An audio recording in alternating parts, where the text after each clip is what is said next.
I want to talk about history, of course, and I want to talk about now, because I never wanted to separate the two. I didn't get into history because I wanted to be a professional historian. You know, I didn't want to just write for scholarly journals and go to annual meetings of the American Historical Association. You can imagine how fascinating that is. So, no, I went into history with sort of very modest aim. I wanted to change the world. And, you know, I'm only part way there. But with your help. But I never wanted to be the kind of historian who, you know, you spend a semester or a year with a teacher and you never know where that teacher stands on the issues of the day. I did not want to be a neutral teacher. I didn't want to be a so-called objective teacher. I wanted my students to know exactly where I stood on, you know, whatever is going on in the world. I didn't want to go into the past and get lost. And, you know, that happens. You know, there are historians who go into the past. It's very interesting there. Then you never hear from them again. So, no, I wanted to go into history, and I wanted to come out with something that would be useful, something that would throw some light on what was going on in the world. I suppose the reason for this approach, the reason for this, you know, peculiar notion about history was that, well, I'd lived a certain kind of life before I became a historian, before I even went to college. I had 10 years between high school and college. That should encourage some of you. You see, there's a lot you can learn if you don't go to school. There's a... Really. And now at the age of 18, I didn't go to college. I went to work in a shipyard. I was a shipyard worker for 3 years. In the working class neighborhood that I grew up in, a working class family, kids did not go to college at the age of 18. They went to work. And that's what I did. So I worked in a shipyard for 3 years, and I guess I developed there a kind of class consciousness. Do you know what I mean? A consciousness that the United States is not one big happy family, you know. It's very, very important to understand this because so many things in our culture want to tell us, you know, that we all have the same interests. You know, if Bush says, we're going to get a tax cut, great, we're all going to get a tax cut. No. No. You know, it's, the culture uses phrases like the national interest, as if there's a national interest, as if there isn't, you know, General Electric's interest and my interest, you see. Or they use the term national security, as if we all have the same notion of what national security means. For some people up there, national security means having more military bases around the world. For other people, national security means health care, housing, jobs, living a decent life. That's what security is.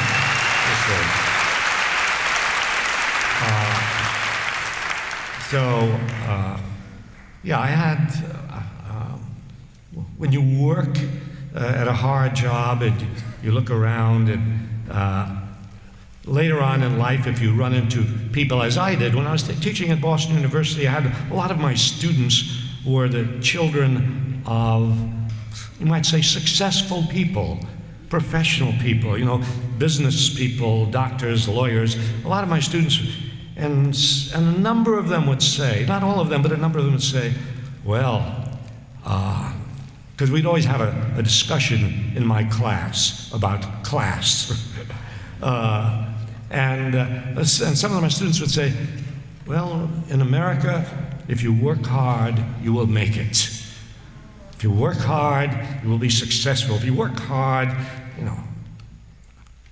I knew this was not true. I knew how hard my father had worked. I knew how hard my mother had worked.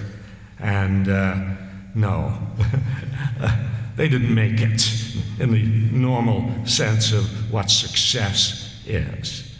No. And on the other hand, I saw people, I didn't really meet them myself. I saw them in the movies. I saw them in the magazine covers, and people who were rich and prosperous, and I couldn't tell what kind of work they did. And I early on decided that this society is divided into classes. There are people who work very, very hard and make very, very little, and there are people who don't work very hard. Or if they work, sometimes you find out their work is not good for the rest of us. They produce dangerous things. So when I began to study history, I came to history with this kind of consciousness. And I knew that 55 men who gathered in Philadelphia to draw up the Constitution did not represent the American people. They were rich white men. It was not, this was not a multicultural group. There were no women there. There were no black people there. There were no Native Americans there. There are no poor people there, and they did not draw up a constitution to benefit everybody. There's a great, have a tendency in our society to make big deals of things that are little deals. We make big deals of the Constitution. In the year 1987, some of you who are old enough to remember it, that was 1987. I know all you high school kids remember that year, 1987. And it was the year of the bicentennial of the Constitution, 200 years after 1787, right? So there's a big celebration. All over the country, all these, all this hullabaloo about the Constitution. What a wonderful, wonderful document it was. And the president at that time, you may vaguely remember him, Ronald Reagan. The president, please. He's Ronald Reagan. Ronald Reagan was so overcome by the Constitution that he wrote an essay. Hard to believe, right? He wrote an essay for some, scholarly publication. I think it was Parade magazine. And in it, he wrote that the Constitution is such a perfect document. It could only have been written with the guiding hand of God. That's awesome. It's God. God took time out of her busy schedule to say,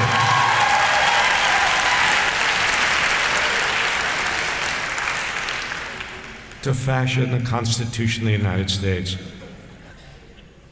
What hubris, what arrogance. We still have that, God, is on our side. Listen to Bob Dylan's poem, a song, right? With God on our side. Really, go back and find it. Find Dylan's song, With God on Our Side. And there was that year when Reagan wrote that wonderful essay. That year, there was only one dissenting voice in the upper reaches of the American government about the Constitution, and that was the voice of the one black member of the Supreme Court, Thurgood Marshall. And he made a speech. He made a speech in which he said, in effect, "What are you all getting excited about? The Constitution was a pro-slavery document," which is what it was, of course. The Constitution legitimized slavery. The Constitution had a provision for the return of fugitive slaves to their masters wherever they were apprehended in the country. The Constitution considered black slaves as 3/5 of a person. This is, no. The Constitution did not represent all of us, all of the American people. The Constitution was drawn up to serve the class interests of the people who were there in Philadelphia. It was drawn up to serve the interests of the slave owners and the bondholders and the merchants and the expansionists, to set up a strong central government. At first, I remember going to school and saying, "A strong central government, that's good." Well, it depends. It depends on what the government does with that strength. It's like today, the United States is, a very, very powerful country. That's wonderful to live in such a very powerful country. Really? Depends on what this country does with that power. No. And what the Constitution wanted the government to do with this new strong central power was to make sure it was able to put down rebellions and revolts. Because the year before the making of the Constitution, and you won't hear this connection made, I assure you, in most schools. I'm not talking about the schools that you go to, because I know, but those other schools. Generally, in the schools of this country, you will not hear the connection made between Shays' Rebellion, the rebellion of farmers in western Massachusetts, and the making of the Constitution. Some of you may recall Shays' Rebellion, like it was on a multiple choice test or something, It was a rebellion of thousands and thousands of farmers in western Massachusetts in 1786, rebelling against the rich of Massachusetts who controlled the legislature. Many of them were veterans of the Revolutionary War, and they'd been given pieces of land, and now that land is being taxed heavily, and they couldn't pay the taxes, and so their land and their farms were being taken away from them. They were being mortgaged away, and so they gathered around the courthouses in thousands, and they would not let the court proceedings go on. They did it in town after town after town. That was Shays' Rebellion. Finally, it was crushed by the army sent out, from Boston. But it put a scare into the Founding Fathers. And the Founding Fathers decided, no, we have to have a government that's strong enough to put down rebellion. And so that was the idea of having a new, strong, central government. Interestingly enough, the veterans of the Revolutionary War got the same treatment that veterans of wars get. Talk about connecting the past and the present. You can find a persistent thread from the Revolutionary War to the Gulf War, going through all the other wars, of the betrayal of veterans. They come back from the war, they've been given great promises, and then they find that the government is not going to take care of them, and the government is going to not fulfill the promises it made. And this is what veterans have found out again and again. The veterans of World War I were promised a bonus, and when the Depression hit in the early 1930s, the veterans desperately needed that bonus that had been promised by Congress, and it was not there. Their kids did not have enough to eat, and so veterans from all over the country traveled to Washington, came from all over the country. They rode the rails, they walked, they got here in Washington by hook or crook, and they set up tents across the Potomac River from the Capitol to demand that Congress pay their bonus. Congress wouldn't do it. Instead, the Army was sent out to break up their tent colony, to spread tear gas, to shoot and drive them away. And what happened to the veterans of Vietnam who developed Agent Orange as a result of the chemical spray that the United States Army was using in Vietnam, and hundreds of thousands of veterans? And what happened to the veterans of the Gulf War? They say, oh, well, we only lost 200 men in the first Gulf War in 1991. But after the Gulf War, 550,000 soldiers received disability benefits from the Veterans Administration for injuries and sickness that came as a result of that war. And how are they going to treat the veterans of this war who are already getting sick? You're not hearing that story very much in the papers, but there's sickness among the GIs in Iraq. Well, of course there's sickness with all of that high technological, chemical stuff that we're using, depleted uranium, radioactive materials. Is it any wonder that these GIs are coming back sick? And what is going to happen to them?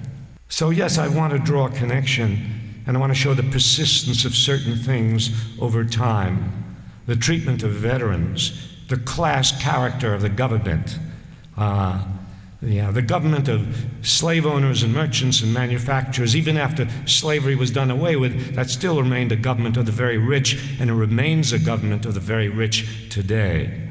And the interests, nobody can tell me that the interests of George Bush and the interests of most of the American people are the same.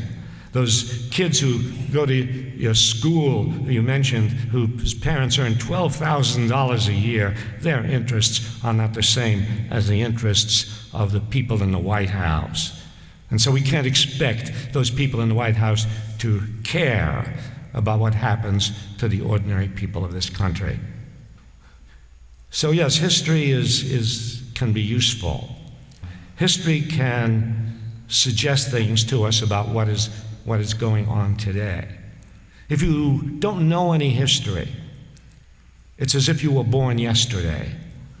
If you were born yesterday and the president gets up before a microphone and says, we must go to war for democracy, for liberty, to liberate these people in this other country. If you don't have any history, if you were born yesterday, well, you have no way of checking up on this. Oh, you will believe the president. He's the president. He knows. Well, if you knew some history, you would know how often it turned out the presidents didn't know. Or if they knew, they didn't care. And so yes, you have to know the history of the United States. If you hear the president say, we're occupying Iraq to liberate the people and to create democracy there. Sounds reasonable if you have no history. If you know some history and you look back over the history of American occupations and American military interventions, and you see how often we have brought democracy and liberty to those countries we have invaded and occupied, no. If the American people as a whole knew this history, Bush would be out on his ear in 5 minutes. Really? No.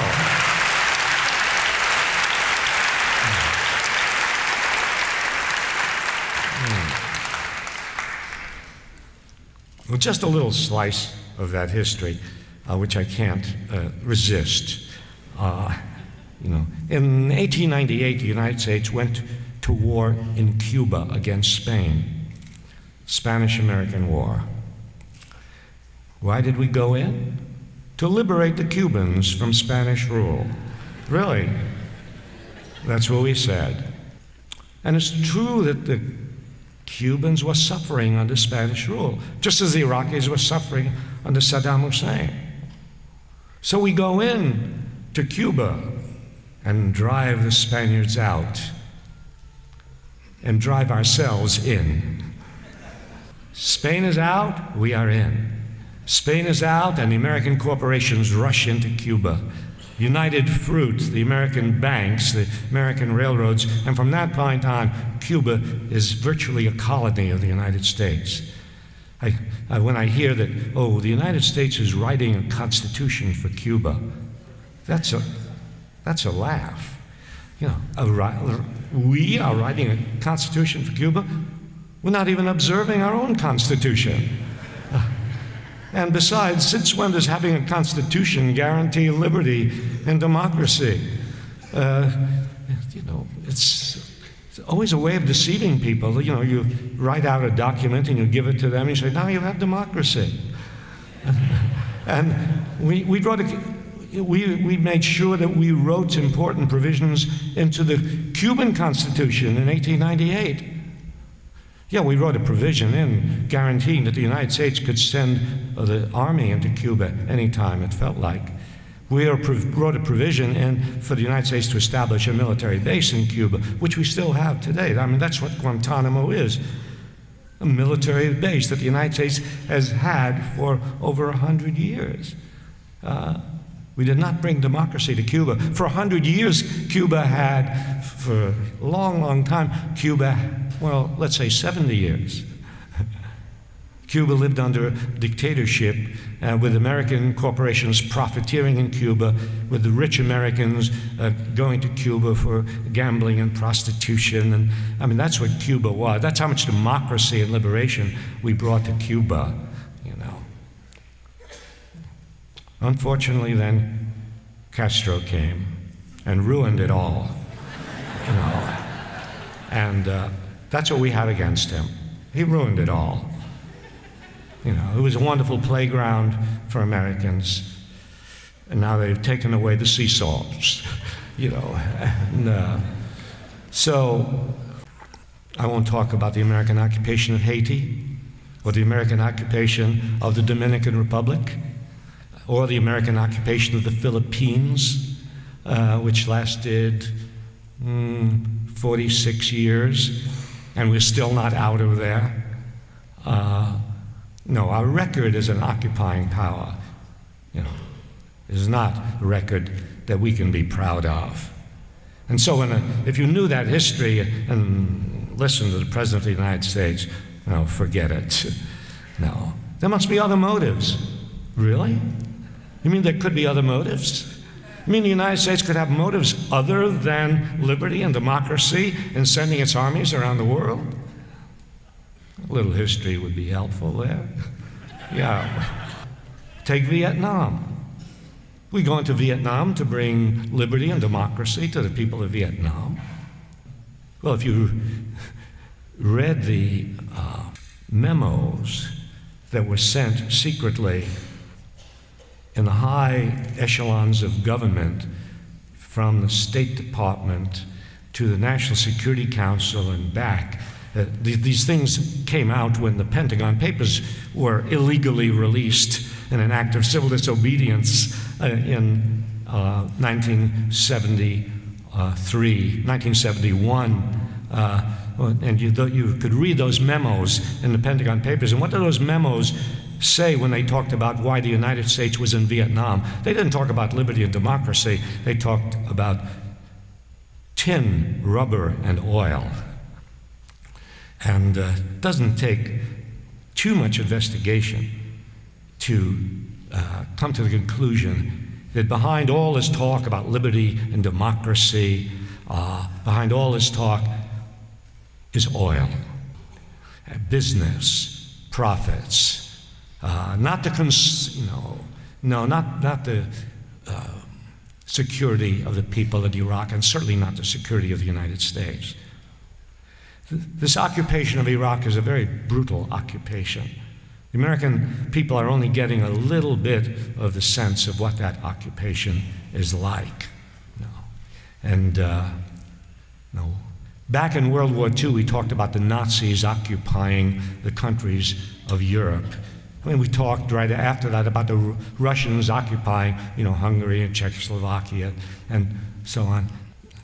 Those occupations, were bad. Our occupations, are good. But if you read, just occasionally it comes in the press about things that happen, in this occupation.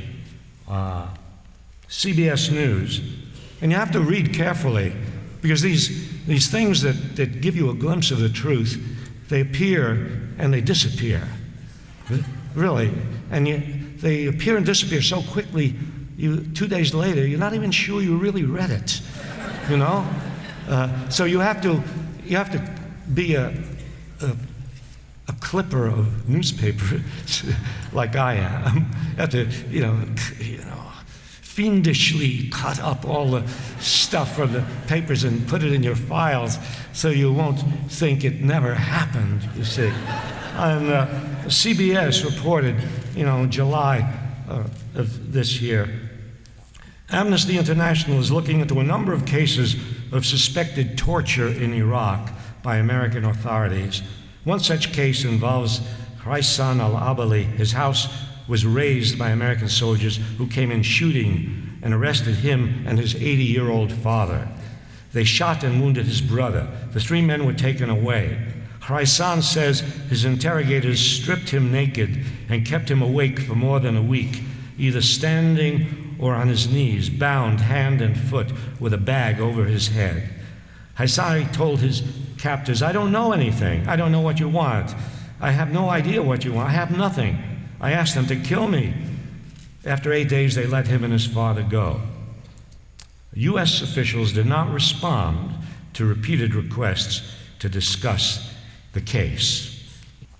And you may remember that the United States government put out a most wanted list, and they had playing cards to represent, the top Iraqi leaders, Saddam Hussein and his sons and and they had playing cards representing them.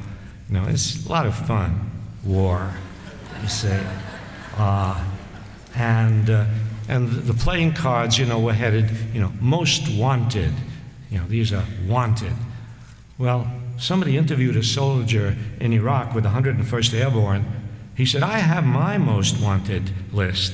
I have my playing cards, And he says, "My playing cards have the pictures of Donald Rumsfeld, George Bush, Paul Wolfowitz, Paul Bremer, So that's an occupation. Not something we Americans could be proud of. We don't want to live in a country where our government and our army and our soldiers do these things. And soldiers follow orders, and they do these things. Ordinary guys go into the military, and the military does a job on their heads, and they end up doing terrible things. I was in the military, and I was in the Air Force. Did I tell you that? I will. Yeah, I was in the Air Force, and let's see, what war was that? It was with the Spanish-American War. Yeah, it was World War II. No, not the Spanish-American War. Yeah. But I know what happens to people in the military, and how the training that you get until you're not thinking for yourselves anymore, and then they just tell you to go out, and bomb this place, and you have no idea what you're doing, have no idea what you're bombing. You don't know who's dying down there. You're dropping bombs from 30,000 feet, from 6 miles up in the air. You don't see any human beings down below. You don't hear any screams. You don't see any blood. You don't see any mangled limbs. And so you go and you do all of this and you come back. Oh, yeah, successful mission. You may remember during the first Gulf War, they show pictures on television of pilots coming back happily. Oh yeah, we succeeded here. We dropped our bombs here. Mission accomplished. No, but they had no idea, what they were doing. They didn't see these people up close. No, there's a picture, one picture that I clipped from the newspaper. It shows this Iraqi kid who is an Iraqi boy in a hospital, and he lost both of his legs in a bomb strike yesterday. This is from the New York Times, in April. So this is what occupation means. This is what war means. They're talking about a war on terrorism, which is ridiculous. This has not been a war on terrorism. This has been a war to increase terrorism. Because the more you bomb a country and the more you subject its people to humiliation, the more terrorists you create. And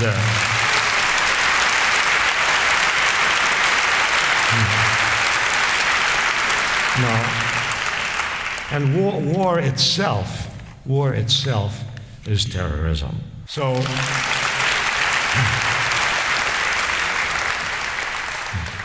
if we could only get that message across to people that war is terrorism.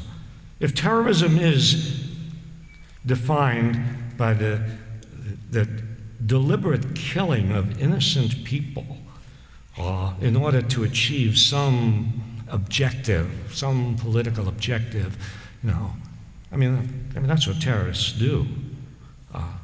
Well, then that's what governments do. They will say, oh, it's not deliberate. We don't mean to kill these people, just an accident. An accident after accident after accident after accident. No, it's not an accident. That doesn't mean it's deliberate. It does not mean that the pilot wants to kill these kids, these people down below. It just means that he doesn't really care. He's just going to do his job. It's going to be inevitable, no matter how so-called smart the bomb is, inevitable that civilians will be killed.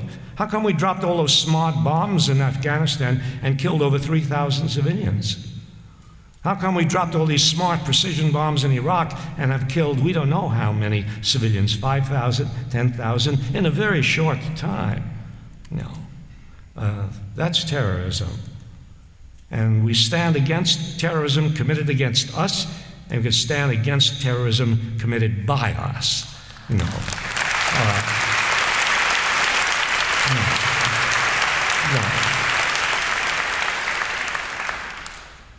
I think one of the most important things for people to learn is to go beyond the nationalism that we're all brought up with. The idea that, we are the greatest. We are number one. We should be proud that we are the strongest. We are the toughest. We have the most nuclear weapons. We have the most military bases everywhere. That's something to be proud of, really.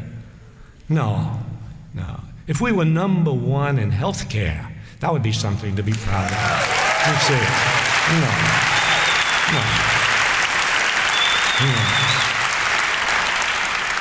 No, if we were number one in giving our billions, not for war, but for people in Africa who need drugs to combat malaria and tuberculosis, yes.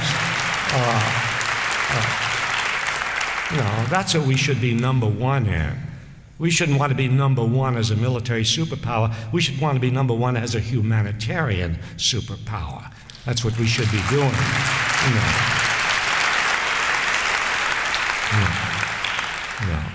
When I say overcome nationalism, we're imbued with it from the time we're this high. We go to school and we pledge allegiance to the flag, and there's all, and then recruiters come around to the high schools and they show all these movies and on television and so on about military heroism. And so it's no wonder the kids grow up thinking, wow, this is a great thing to do. Go to war, become a military hero, and get the idea that somehow we are better than other people, get the idea that the lives of our people are more important than the lives of other people.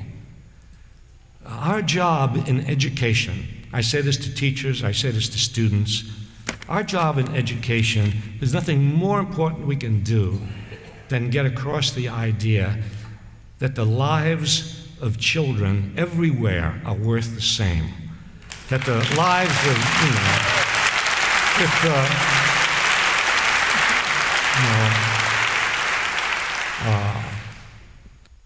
if we knew that, if we felt that, if we believed that, we could never have dropped the bombs on Hiroshima and Nagasaki. We could never have done that, we could never kill 200,000 people, old people, kids, also people living in 2 cities. We could never kill several 100,000 of those people because we say, oh, well, we needed to do it to win the war. Actually, we didn't need to do it to win the war. I've done a lot of research on that, and I can assure you, no, we didn't need to do that to win the war. We may have had other motives in mind, motives in which killing a couple of 100,000 people didn't matter so much as telling the world we have these bombs, and don't forget it, really. If somebody tells you, well, we had to do it, it's a shame. This is what they always say. Oh, we don't like the fact that we had to kill all these people. But, we had to do it to win the war. To win the war faster, because we knew Japan had already lost the war, but to win it faster, when they kill a couple of 100,000 people. Here's what you say to those people. I like to tell people what to say. Okay, here we are, August 1945. We could end the war more quickly by killing 100,000 American children. How about it? Would anybody say yes? No, I don't think so. Oh, well, but you're willing to kill 100,000 Japanese children to end the war quickly. What does that mean? It means that you don't consider Japanese children's lives as important as American lives. We have to get over that. We have to establish a principle in this world. We have to establish true globalization. You say, all people everywhere are the same. The Declaration of Independence promises equality and liberty, the right to pursue happiness for the people in the United States. It should promise it for people all over the world, you see.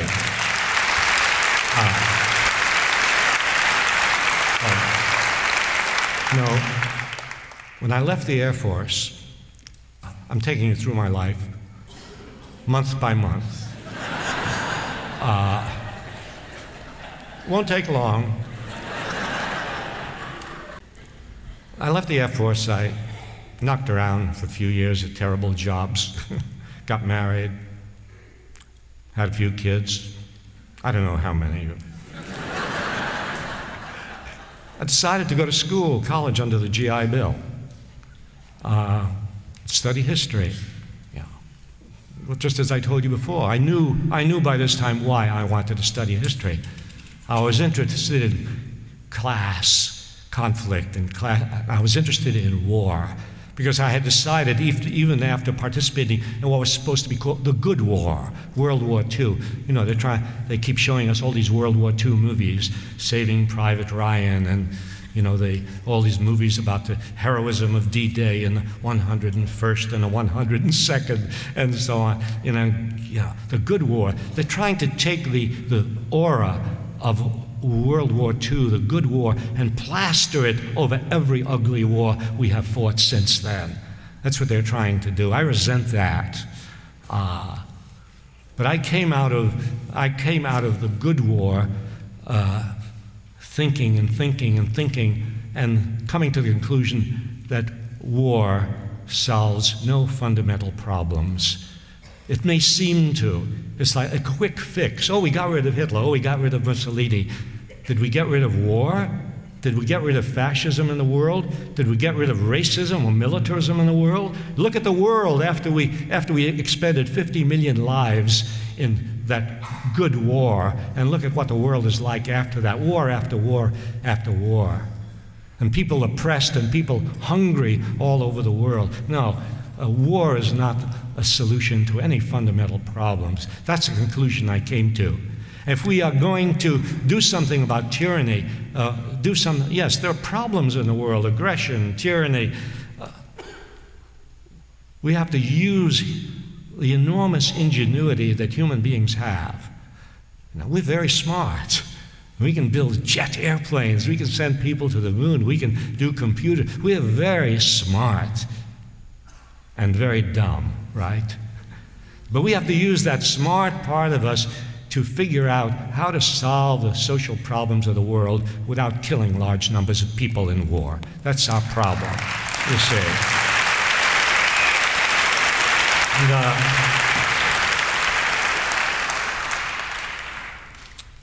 So I went to school under the GI Bill. And then I graduated. I got through that fast, right? Very quick, concentrated program. 2 minutes. Graduated, did graduate work, got PhD, right? First teaching job, Spelman College, Atlanta, Georgia, a black women's college in Atlanta, okay? So I spent 7 years, wife, kids, 7 years in Atlanta, Georgia, between 1956 and 1963, time of the movement, what is called the Civil Rights Movement, the black movement against racial segregation. And here I was teaching in a black college, women's college, living in a black community. And of course I had to get involved. I couldn't stay in the classroom while my students are out getting arrested, while students are demonstrating. My students would be out demonstrating, sitting in, and I would stay in the classroom and teach about liberty and democracy. That was ridiculous, So I joined them, I became involved, and I left Atlanta, went down to Albany, Georgia, where demonstrations are taking place. I went to Selma, Alabama, and Hattiesburg, Mississippi, and Jackson, and that's what I did for the next several years, And I learned so much during those years, being involved in the movement, being involved with the Student Nonviolent Coordinating Committee, SNCC. I learned so much in those years. Well, for one thing, I learned to look at history from a black point of view. History is different when you look at it from the point of view of black people. It's different when you look at it from the viewpoint of Native American people. Different when you look at it from the standpoint of women. It's just different, And when you look at the history from the point of view of black people, the heroes are different. All the thing, and even the names of eras turn out not to be quite accurate. The progressive era, it's called. The first years of the 20th century, because some reforms were passed. Progressive era were those years in which more black people were lynched than in any other period in American history. Look at history from the standpoint of Indians. The Civil War, war for liberation. In the midst of the Civil War, more land is taken from the Indians out west than any comparable period in American history. Do you learn that when you learn about the Civil War? And I doubt it. But so I learned a lot about looking at history from different points of view, but probably the most important thing I learned was the power of ordinary people. Because racial segregation in the South was so deeply entrenched. Black people in the South seemed powerless. They had nobody in office. They had no policemen. They had no everybody was, all the people in power were white. And there was the white business structure. And not only that, but the federal government was in collaboration with the Southern segregationists maintaining racial segregation. A lot of people thought, this was a common idea among Northerners. Oh, there's racism in the South and liberalism in the North. Not so, The federal government did not enforce for almost 100 years the 14th and 15th Amendments of the Constitution. For almost 100 years, every president of the United States violated his oath of office, because the president pledges when he takes office that he will see to it that the laws are faithfully executed. The 14th Amendment, which equal protection of the laws, the 15th Amendment, right to vote regardless of race or color. The federal government, the president, did not enforce these laws for almost 100 years. And they did not become enforced until black people rose up, starting small, starting with some sit-ins in Greensboro, North Carolina, spreading to other states in the South, and the freedom rides, and then the demonstrations growing and growing and growing all over the South, and thousands and tens of thousands of people going to prison. And a commotion then created in the nation, a commotion which was then heard all over the country and around the world. And only then did the national government, only then did Congress finally come through and, enact the Civil Rights Act and the Voting Rights Act. But what I learned was that people who apparently don't have any power and who apparently face enormous power, these powerless people have enormous power once they get together, once they organize, once they speak out, act out, set an example for others, and give courage to other people by what they do, and they persist, and they're willing to take risks, and they're willing to go to jail, and they're willing to get beaten, and some of them are going to get killed. But if they persist and persist, this great power that seems unbeatable will finally collapse. And that's what happened in the South. And the South changed. And that has happened in other places in this country where it seemed that, they have the power and we can't do anything. In the 1930s, the Depression, working people, hard time. And they decided to organize the workers of General Motors and Ford in order to get a little higher wage and shorter hours.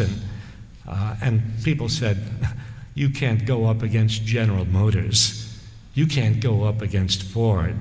These are very powerful corporations, and they have the government on their side, because the government is always on the side of the rich. I'm sorry to say that. It's embarrassing to say that, but it's true. Well, maybe not always. Occasionally, when people put up a big enough fuss, and people put up enough pressure, the government finally will do something on behalf of poor people, which is what happened in the 1930s. But what happened is that the workers of Ford Motor Company, when they got together and they went out on strike and the plant couldn't operate, it didn't matter how much power, how much money Henry Ford had. Eventually he had to give in. Eventually General Motors had to give in. When the workers sat in the factories and wouldn't let the factories go on, the famous sit-down strikes of 1936, 1937. What I learned in the South was that powerless people have enormous power. What I learned was that you do little things that you think aren't going to go anywhere, that you think aren't going to have any effect. But if you keep doing them, you will soon find that other people are doing them too. And at certain points in history, all these thousands and thousands of little acts that take place because people have faith and they continue. At a certain point in history, they all come together and you have a great social movement and something changes in society. And we've seen this happen, you see. And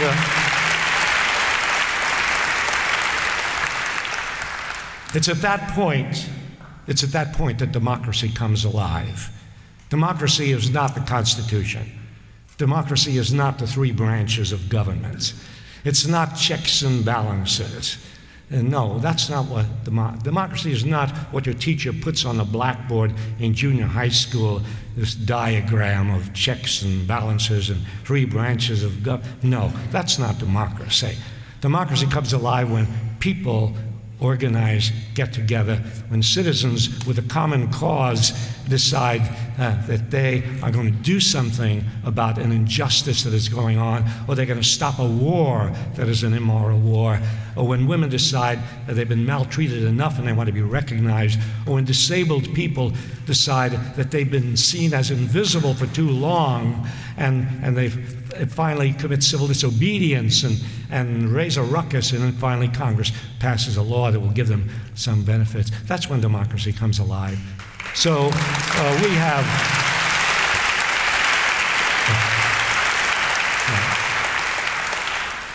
we have that's our problem today. We have to bring democracy alive. We're actually on our way. With its beginning. There are people all over this country, just like there are people sitting, here in this room. I don't know how many of you are, 1,400. Wherever you go in the country, I travel a lot, I go around the country. Wherever I go, however small the town, I mean, Los Angeles is not a small town, but you can go to Bozeman, Montana. I was in, where was I? I never know where I am. I was in Kentucky. I was in a little town in Kentucky. I was in Moorhead, Kentucky, and there were 1,500, a group as large as this, 1,500 people in Moorhead, Kentucky, in this auditorium, and I gave them a speech against the war, and they all gave me a terrific, terrific reception. I thought, wow, yeah, there are people all over this country who really care, who don't want war, who want this to be a different kind of country, who want the enormous wealth of this country to be used to help people, not to kill people. There are people all over this country who want that. So we have the beginnings. We have the beginnings of a great social movement. And it's up to all of us to participate, to do something. Find something very small. Find an organization in your community. Find some group that's doing something that you believe in. If you can't find such a group, invent one. But do something, you see. And if we all, if we all just keep on keeping on, things will change. We can actually change things. It's hard to believe that now. We can get rid of Bush, and we can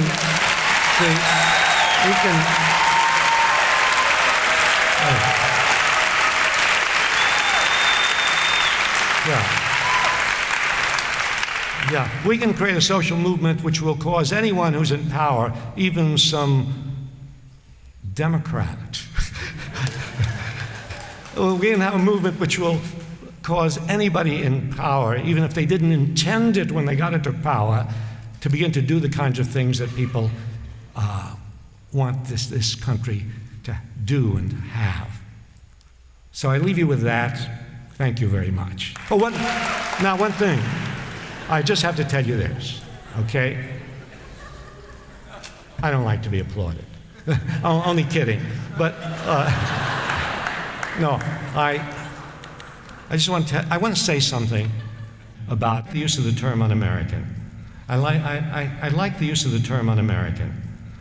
The term un-American assumes that the people who use it know what America is, or who America is, you see. And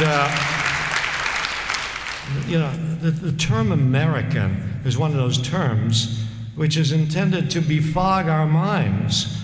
What is American and what is un-American, and who represents America and who doesn't represent America? You mean if you criticize the government of the United States, you're criticizing America? No. Is Bush an American in the same sense that we are Americans? We are Americans as much as Bush is American. More. Right? I mean, I assume, there are these, abstractions, America, the country, and you hear, sometimes you will see on television these young guys going off to war, and a television reporter is talking to them, says, tell me, son, a young man, a young woman, why are you going off? And the person says, well, I'm willing to serve my country. Country? No. You go to war, you're not serving your country. You're serving a small group of people who will profit from this war. You're not serving your country.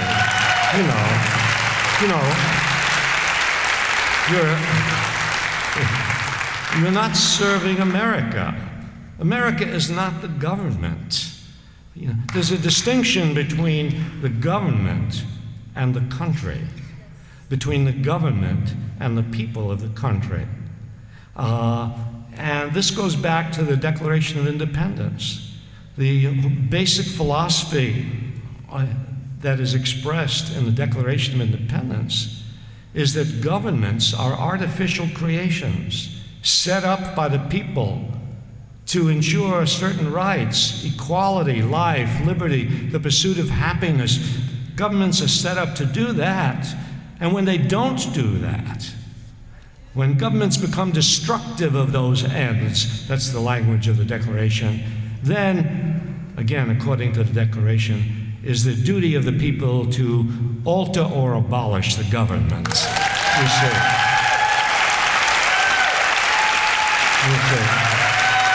The Declaration...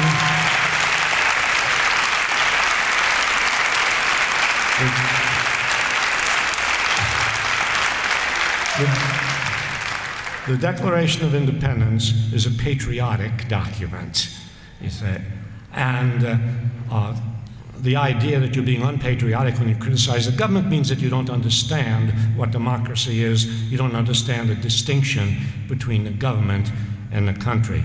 We who oppose war, we who criticize the government, we stand for the interests of the people and the country, we stand for the principles of the Declaration of Independence. That is patriotic. So again, I'm going to keep going here. Okay.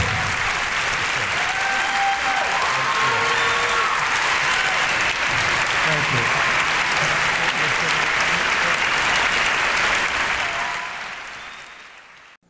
This program was produced by the LA Sound Posse. The LA Sound Posse records speeches and events dealing with social justice issues. We anti-copyright these recordings and share them via the internet, via community radio, and as CDs distributed through grassroots social justice groups, nonprofit organizations, committed individuals, and others. Our goal is to be part of the creation of a broad-based, participatory, and democratic civic media in support of the creation of a truly democratic society.